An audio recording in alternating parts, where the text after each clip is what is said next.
아멘. 박수로 우리 하나님께 영광을 드립니다.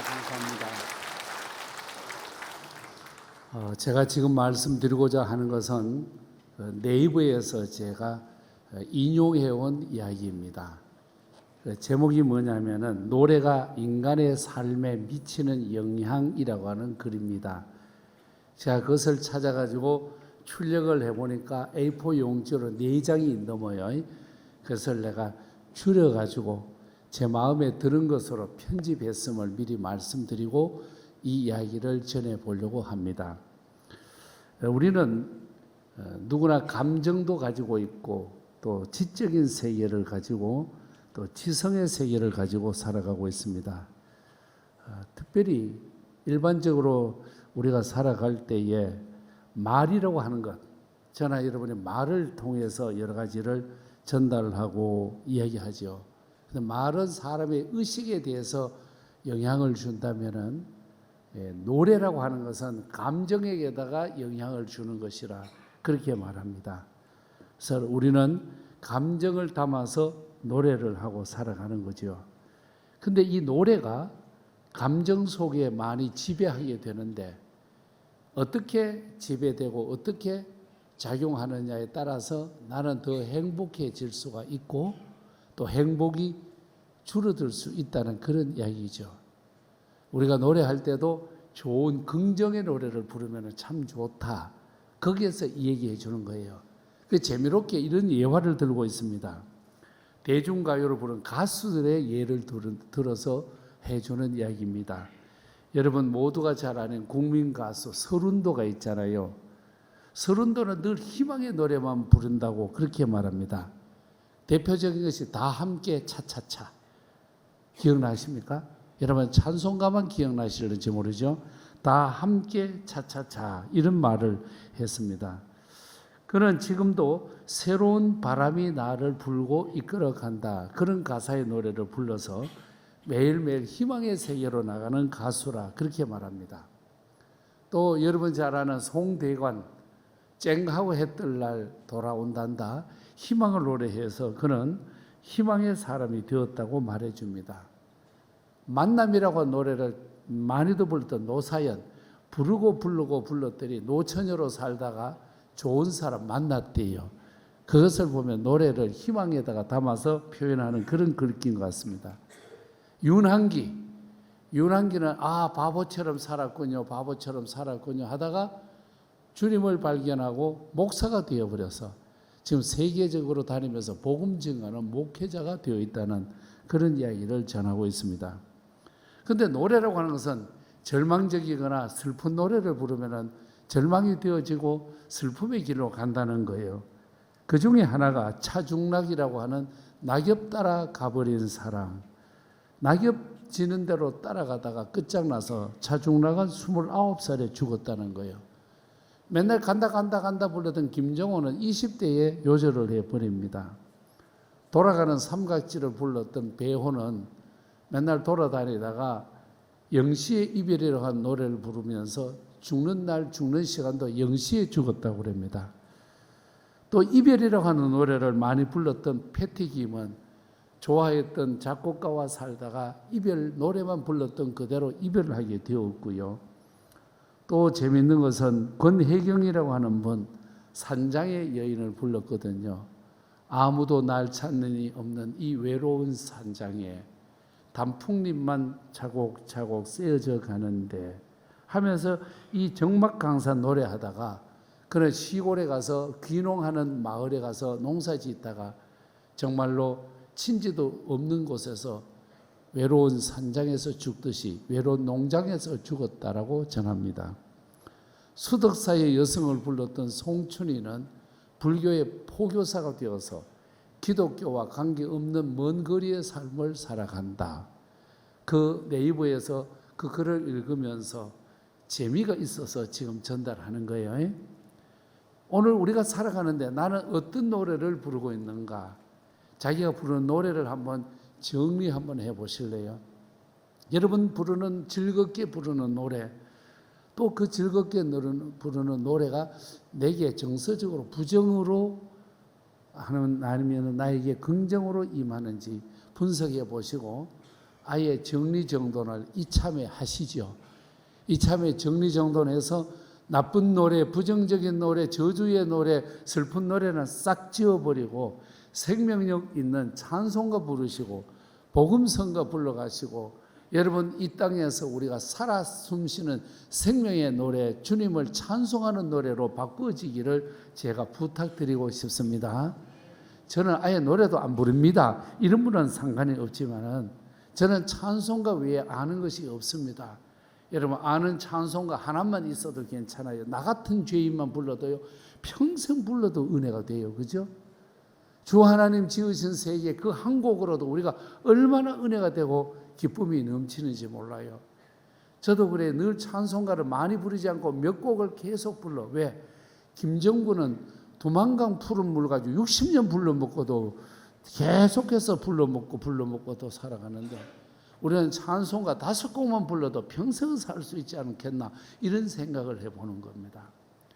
그러면서 여러분 우리의 감정 속에, 우리의 지성 속에 내가 오늘 또 희망을 노래하고 있느냐, 여러분 절망을 노래하고 있느냐, 내가 희망의 세계로 나가고 있느냐, 저주받은 것처럼 절망의 세계로 나가고 있는가 생각을 해볼 필요가 있습니다. 이쯤 되면 우리 기독교인들은 자기의 신앙관을 다시 한번 정리정돈하면서 내가 어떤 신앙 고백으로 살아가고 있느냐, 특별히 우리 그리스도인들은 신앙생활을 하면서 4가지의 확신은 가지고 있어야 합니다. 다른 것을 잊어버리더라도 이 신앙의 4가지 확신은 잊어먹으면 안 됩니다. 그 중에 하나가 뭐냐면은 나는 구원받았습니다.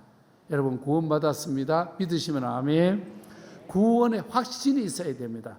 어떨 때 보면은 받았는 것 같고, 어떨 때 보면 안 받았는 것 같고, 어떨 때는 천당 가는 것 같고, 어떨 때는 지옥 가는 것 같고, 이러지 마시고 예수를 구주로 믿으시니까 우리는 다 천당 백성 된 줄로 믿습니다. 구원에 대한 확신이 있어야 될 줄로 믿습니다. 구원의 확신이 없으면은 여러분 신앙관이 흐트러지기 좋고 세상에 사탄이 자꾸만 유혹하기가 쉽기 때문입니다. 나는 구원받았습니다. 믿으시면 아멘. 두 번째는 임마누엘의 신앙입니다. 주님이 나와 함께 하신다. 우리가 슬프고 어려워도 주님이 나와 함께 하신다. 높은 곳에 가서 기쁨이 있을지라도 주님이 나와 함께 하신다. 기쁨에 대해서 고백할 때 그 고백이 어디서 오느냐? 임마누엘 신앙에서 오는 거예요. 임마누엘의 신앙을 가지고 주님이 나도 오늘 또 지켜주시고 나를 보호해 주신 것을 믿는 임마누엘의 신앙, 주님이 우리와 함께 하십니다. 믿으시면 아멘 해봅시다. 그 다음에 기도에는 응답이 반드시 있습니다. 기도 응답에 대한 확신을 가지시기를 축복합니다. 아이고 나는 죄가 많아서 기도하면 안 돼. 아니에요. 기도는 누구든지 할 수 있습니다. 우리가 죄가 있어도 부모에게 돈 달라고 하는 것 누구나 할 수 있는 것 아니겠습니까? 마찬가지로 내가 죄가 있어도 기도하면은 하나님께서 응답해 주실 줄로 믿습니다. 그리고 나는 천국 백성이에요. 천국 백성으로 이 세상에 살다가 곧 하늘나라 가서 영원히 살게 되는 천국 백성이라고 하는 고백이 흐려지지 않기를 주님 이름으로 부탁합니다. 이 4가지 확신을 가지고 나는 구원받았다. 나는 임마누엘의 신앙을 가지고 살아간다. 나는 더 나아서 기도하면 응답이 있는 것을 믿고 살아간다. 천국에 대한 확신을 가지고 살아간다. 이 확신 4가지가 여러분에게 흐트러지지 않고 꼭 있어지기를 권면하고 축복합니다. 이 신앙 고백을 가지고 오늘 말씀을 가까이서 보는 거예요. 평소 우리가 성경 말씀을 보지만 그냥 읽는 거하고 이 확신을 가지고 보는 거하고 차이가 달라요. 그냥 때가 되어서 한술 먹는 것도 중요하지만 오늘 뭐를 먹어야지, 맛집을 찾아가 봐야지, 오늘 누구랑 함께 먹어야지 할 때 음식 맛이 달라지고 분위기가 달라지는 것처럼 이 확신을 4가지의 확신을 가지고 오늘 말씀을 보는 거예요. 오늘 읽으신 누가복음은 1장부터 우리가 같이 읽어보면 2가지의 사건이 나옵니다. 하나는 혈루증 여인이 고침받는 사건이 나오고 하나는 회당장 딸이 고침받는 역사가 여기에서 기록되어져 있습니다. 그런데 이 말씀을 우리가 볼 때 여기에서 우리가 하나 주의 깊게 볼 일이 오늘 몇 가지가 있습니다. 예수님은 지금 야이로의 딸이 병에서 고생하고 있다 해서 지금 부름받아서 가는 거예요. 회당장에 와서 내 딸이 죽을 지경입니다. 고쳐주십시오. 여러분, 자녀가 아플 때 부모가 속이 녹아내리고 간장이 녹아내리지 않습니까? 이게 부모이죠. 차라리 내가 아프면 나을 걸, 이런 마음이 있죠. 그 부모가, 아버지가 이 예수님께 찾아서 내 딸을 고쳐달라는 거예요. 그래서 예수님이 그걸로 가시는 겁니다. 웬일입니까? 가시다가 보니까 막다른 골목처럼 다른 일이 벌어진 거예요. 12년 동안 혈루로 고생하는 여인이 와서 예수님의 옷자락에 손을 대면서 고침받기를 원하는 거예요. 이것도 다녀봤고 저것도 다녀봤고 이약 저약 다 먹어봤지만 소용이 없습니다. 예수님밖에 뿐입니다. 근데 예수님께 오는데 사람들이 너무 많으니까 옷자락이라도 손을 대면 낫겠다는 그런 믿음으로 나가게 되었습니다. 그 다음에 사건이 뭐냐? 이 야이로의 딸이 몸이 굉장히 나빠져서 곧 죽게 되어졌는데 예수님이 빨리 달려가면 나을 것 같은 거예요. 고쳐주실 것 같은데 웬일입니까? 바로 이 야이로의 딸이 죽었다고 기별이 오는 거예요. 얼마나 슬픈 일이었습니까? 죽었다는 소식을 들은 예수님께서 오늘 주신 말씀 50절에서 이렇게 가르쳐 줍니다. 예수께서 들으시고 이르시되 두려워하지 말고 믿기만 하라. 죽었는데 뭘 두려워하지 말고 믿기만 하라. 그리하면 딸이 구원을 얻으리라. 참 사건에 보면 놀라운 역사가 일어나는 거예요. 이때 예수님이 가셔서 베드로와 야고보와 요한과 부모를 데리고 가는 거예요. 다른 사람은 들어오지 못하게 하고 방에 들어가서 기도를 하는 거예요. 기도하는 내용이 오늘 54절과 55절인데 여러분 이 말씀은 나의 말씀, 아픈 사람은 이 말씀은 나의 말씀으로 믿고 받으면서 같이 한번 읽어주십시오. 예수께서 아이의 손을 잡고 불러 이르시되 아이야 일어나라 하시니 그 영이 돌아와 아이가 곧 일어나거늘 예수께서 먹을 것을 주라 명하시니 아멘. 놀라운 역사가 일어난 줄로 믿습니다. 예수님께서 아이의 손을 잡고 일으켜 세우니까 깨끗하게 치유된 줄로 믿습니다. 혈루증으로 고생하던 여인도 나았고 이 아이도 나았고 또 한 가지 더 나은 것을 마태복음 8장에서 볼 수가 있습니다. 오늘 세 가지 사건이 중요한 사건인데 신약에 나오는 사건 중에 병 고침 받는 것, 치유의 사건이 이 세 가지가 놀라운 역사를 우리에게 은혜로 주시는 말씀입니다. 마태복음 8장 1절에서 3절 여러분 한번 읽어주십시오. 시작. 예수께서 산에서 내려오시니 수많은 무리가 따르니라. 한 나병 환자가 나와 절하며 이르되 주여 원하시면 저를 깨끗하게 하실 수 있나이다 하거늘 예수께서 손을 내밀어 그에게 대시며 이르시되 내가 원하노니 깨끗함을 받으라 하시니 즉시 그의 나병이 깨끗하여진지라. 아멘. 주님은 나병도 고쳐주시는 능력이 계실 줄로 믿습니다. 자, 여기에서 오늘 세 가지의 공통점을 한번 찾아주십시오. 자, 마태복음 8장에서 나오는 말씀이나 누가복음 8장에서 나오는 말씀에 공통분모가 있습니다. 전부 다 손을 대었다, 손을 터치했다. 예수님이 손을 터치하셨다는 것을 먼저 기억해 주십시오. 너무 중요한 대목이기 때문입니다. 그러면은 예수님께서 손을 터치하셨는데 자, 마음껏 누구든지 터치하실 수 있느냐? 할 수 없습니다. 예수님께서 손을 터치하셨다는 것은 그 당시 유대교 신앙자들이 볼 때는 너무나 엄청난 사건입니다. 우리가 볼 때는 그냥 용기만 있고 고쳐주시고자 하는 사랑의 마음만 있으면 손을 터치할 수 있는데 율법을 지켜가는 그들에게는 이거는 있을 수 없는 일입니다. 여러분 민수기 5장 2절을 보십시오. 율법서에서 가장 금해야 될 병 세 가지가 있습니다. 이스라엘 자손에게 명령하여 모든 나병 환자와 유출병이 있는 자와 죽음으로 부정하게 된 자를 다 진영 밖으로 내보내라. 손을 댈 수가 없습니다. 자, 고개를 들어요. 진짜 중요한 거예요. 이제는 손을 댈 수가 없고 격리시켜서 죽는 날만 기다려야 되는데 주님이 손을 대었다. 유대 율법주의자들과 유대 신앙자들은 이것은 엄청난 충격입니다. 왜? 구약적인 배경에서 계속 해오던 모든 문제, 손을 대면 안 되는 문제인데 손을 대는 거예요. 자, 여기 계신 여러분 중에 집에서 제사를 지냈던 분, 시집을 가보니까 유교, 불교 가정이에요. 그 가정에서 자기가 그 종교를 다 끊어버리고 멈추게 해놓고 기독교식으로 예배해 보십시오. 난리가 나. 제가 저희 집에 유교 가정이었고 제사 지낼 뿐만 아니라 무당을 불러서 구설하는 집이었거든요. 제가 예수 믿는 것 때문에도 박해를 받았지만 신학교를 가가지고 목사가 되었잖아요. 이제는 제가 목사가 되어서 유교식으로 하지 않고 뭘로 하느냐, 예배로 추도식을 하겠다. 그러니까 난리가 나는 거예요. 무당들, 우리 집을 전문으로 드나드는 무당뿐만 아니라 여러분 전쟁이들이 난리가 나서 집구석 망한다고. 이런 놀라운 사건이 있는 것처럼 유대교 신자들에게, 유대인들에게 있어서 이 환자들에게 손을 대는 건 있을 수 없는 일이에요. 그런데도 예수님께서 손을 대서 유출병자 고쳐주셨습니다. 믿으시면 아멘. 한센인 병자 고쳐주셨습니다. 믿으시면 아멘. 여기에 나서 여러분 야이로의 딸을 고쳐주셨습니다. 믿으시면 아멘. 세 병 다 고쳐주시는 거예요. 어떤 병이냐? 여러분 구약시대에 손도 댈 수 없는 사람, 격리시켜서 버림받아야 될 사람에게 고쳐주는 거예요. 이건 무슨 내용이냐? 여러분 구약에 나오는 모든 것을 끊어버리고 은혜로 나가는 거예요.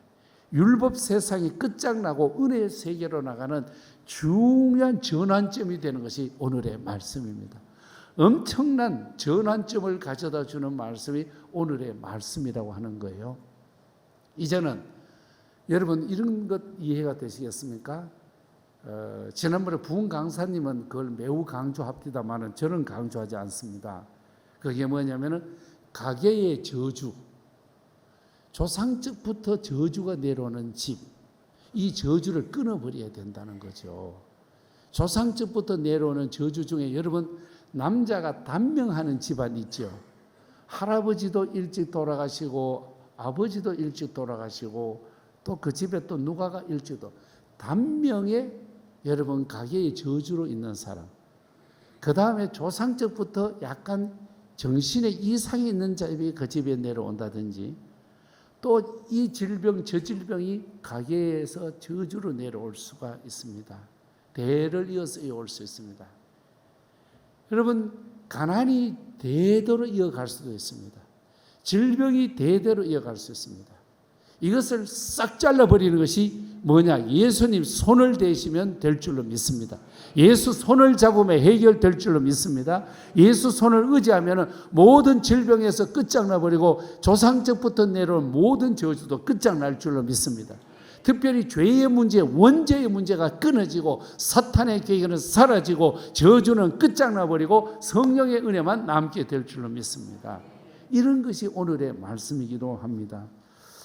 여러분 구약 성경에서 꼭 그대로만 이루어져야 된다는 그들에게 주님이 오셔서 완전히 해결해 주신 거예요. 그런데 이 말씀 속에서 보면은 어떤 내용에서 제가 매력을 느끼느냐 하면은 회당장 자기 딸을 치료하고 살리기 위해서 아버지가 했던 일이 뭐냐? 엎드려서 요청을 했고 간청을 했다는 것. 그 당시에 지도자가 회당장이 사람 앞에 꿇을 수가 없어요. 엎드릴 수가 없어요. 할 수 없는 일들을 하는 거예요.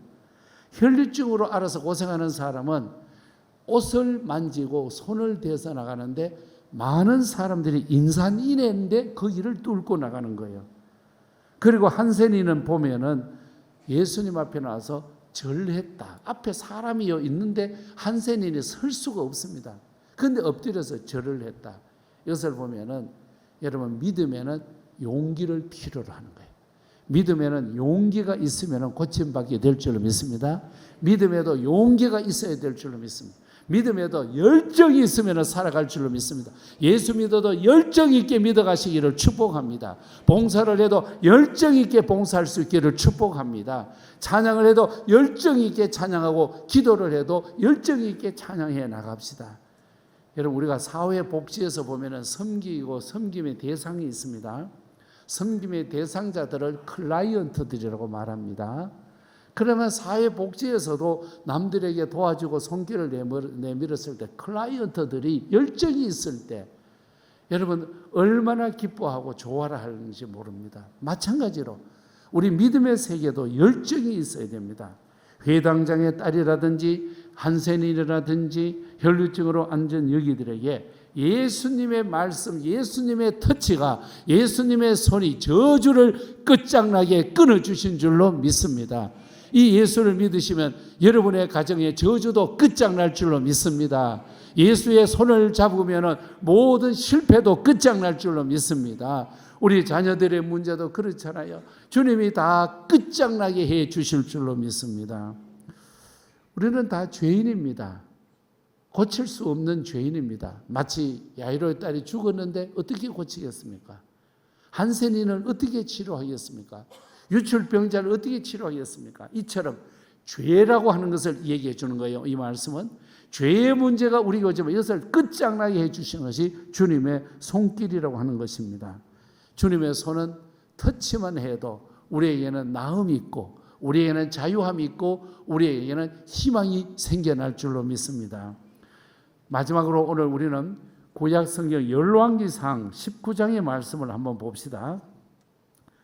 엘리야가 갈멜산 위에서 850명의 거짓 선지자들하고 대판 싸움이 일어나는 거예요.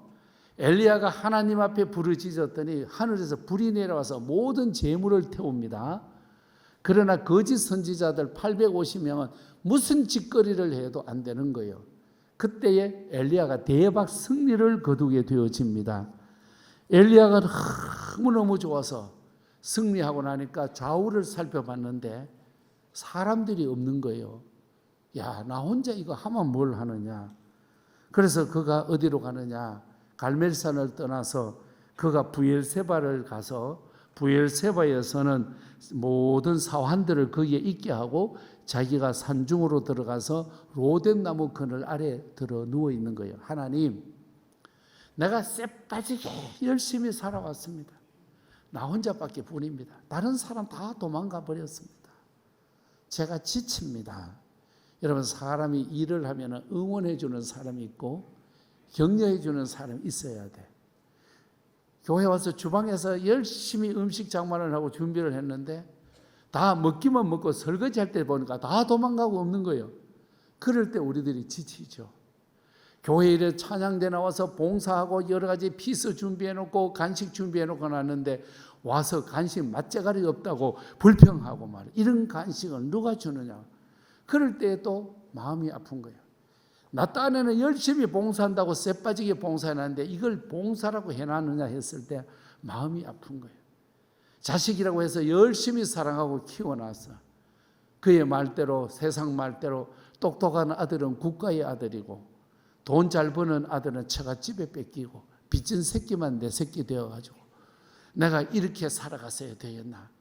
예수 믿고 기도하고 살아왔는데 하나님, 내가 너무 허망합니다. 애들을 봐도 허망하고 교회 가서 봉사해도 그렇고 한국 교회를 바라봐도 옳은 사람도 없고 다 틀려보고. 엘리야가 이런 지금 영적 지침 속에서 허덕이고 있습니다. 그런데 오늘 말씀의 마지막 절 보십시오. 5절이죠. 보면은 그때의 주의 영이 성령께서 함께해 주셔서 천사를 통해서 로뎀나무 아래에 누워 자더니 천사가 그를 어루만지며 그에게 이르되 일어나서 먹으라. 할렐루야. 여러분, 지쳐있는 엘리야에게 주님의 손이 터치하시니까 먹는 것도 해결되고 힘을 얻어서 다음 사역을 감당하게 되었습니다. 이제 사랑하고 존경하는 성도 여러분, 여러분 살아오면서 지치고 버림받고 어쩌면 세상과도 구별되어 있는 것 같고 어쩌면 나 혼자인 것 같고 가만히 눈물이 흐르고 밤새도록 엎치락 뒤치락 고민하고 신앙생활 속에 때는 번민이 오고 믿음 생활의 재미보다는 허탈할 때도 있고 내가 이렇게 해서라도 신앙생활을 해야 되겠느냐 하며 우리가 절규하고 지쳐 있을 때가 있습니다. 여러분, 오늘 주님은 우리에게 오셔서 손을 내밀어 주십니다. 주님은 여러분의 손에 터치해 주십니다. 여러분의 손을 잡아 일으켜 힘있게 인도해 주실 줄로 믿습니다. 주님이 오셔서 여러분의 마음과 심령에 터치하셔서 새 힘을 주실 줄로 믿습니다. 예수님의 터치하심이 오늘 또 함께해 주셔서 능력 가운데 승리의 내일을 걸어가기를 우리 주님 이름으로 축복합니다. 하나님 아버지 감사합니다. 회당장 야이로의 딸 혈루증의 여인 한센인에게 주님 손을 터치해 주셨습니다. 지쳐 있었던 엘리야에게 하나님 손을 터치해 주셨습니다. 오늘 우리 예수님 우리 온 성도들에게 터치하시고 일어서게 하여 주시옵소서. 주님 손잡고 일어서게 하옵소서. 주님 손잡고 흐르는 눈물 닦아 새 희망을 가지고 나아가게 하여 주옵소서.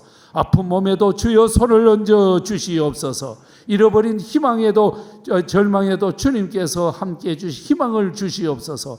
우리 온 성도들 예수님의 손에 터치하고 예수님 손잡고 아버지여 생명의 길 순례자의 길을 바로 걸어가게 하여 주옵소서. 감사합니다. 예수님 이름으로 기도하옵나이다. 아멘.